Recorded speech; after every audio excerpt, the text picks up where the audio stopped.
आज की हमारी कहानी आधुनिक समाज का आईना है। आग का दरिया। पुराने समय की एक कहावत है, मोहब्बत प्यार का दरिया है और तैर के जाना है। ये बात नितिन पर खरी उतरती थी। जब वह स्कूल में ही था तो वह बहुत ज़हीन था और सुंदर भी। हाई स्कूल तक आते आते वह टॉपर बच्चों में आ चुका था। इसी कारण टीचर्स से लेकर बच्चों में प्रसिद्ध हो चुका था। लड़कियां भी उसे मित्रता के लिए उतावली रहती थी, लेकिन उसे अब तक कोई भी लड़की पसंद नहीं आई थी। लेकिन जैसे ही उसने वीनू को क्लास में देखा तो वो उसे पसंद आई और वह उससे मित्रता के लिए उतावला हो उठा। वह उसके पास गया और उससे बात करने की कोशिश करने लगा। शुरू में तो वह चुप रही, लेकिन बाद में धीरे धीरे उसने उससे बात करना शुरू कर दिया। वीनू भी पढ़ाई में होशियार थी। अब दोनों पढ़ाई के बहाने बातें करने लगे थे और उन दोनों में मित्रता बढ़ने लगी थी और पता भी नहीं चला कि कभी यह मित्रता प्यार में बदल गई। अब वे एक दूसरे के बिना रह नहीं सकते थे, तो वीनू ने उससे शादी के लिए अपने घर में बात करने के लिए बोला। नितिन ने कहा, मैं मौका देखकर घर वालों से बात करूंगा। लेकिन उसने जैसे ही यह बात अपने घर में कही, बवाल मच गया। घर वालों ने शादी से साफ इनकार कर दिया, लेकिन वह एक दूसरे के बिना रह नहीं सकते थे, इसलिए चोरी चोरी मिलते रहे और साथ रहने की कस्में भी खाई। अब नितिन ने नौकरी के लिए टेस्ट देना शुरू कर दिया और उसका एयरफोर्स में सिलेक्शन भी हो गया।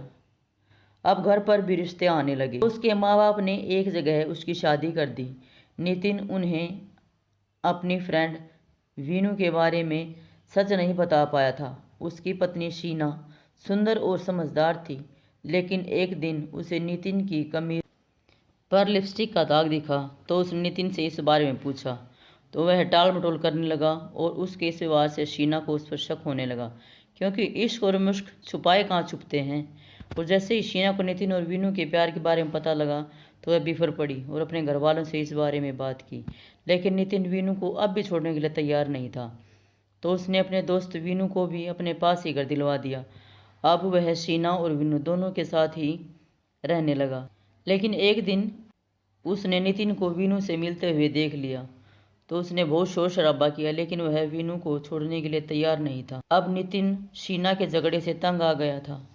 उसके घर वाले भी उस पर वीनू को छोड़ने का दबाव डाल रहे थे, लेकिन उसे वीनू को छोड़ने से मरना ज़्यादा आसान लगा और उसने एक दिन फांसी खाकर आत्महत्या कर ली। उसके ऐसे मर जाने से उसका पूरा परिवार गम के सागर में डूब गया। इधर उसके बूढ़े माता पिता रो रो कर हलकान हो रहे थे, क्योंकि उनका इकलौता बेटा उनको छोड़कर चला गया था। अब शीना और वीनू दोनों के ही परिवार उजड़ चुके थे। जवान बेटे को खोकर नितिन के पिता तो पागल से हो गए थे।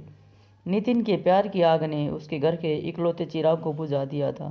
वह प्यार के दरिया में डूबकर अपनी जान दे चुका था।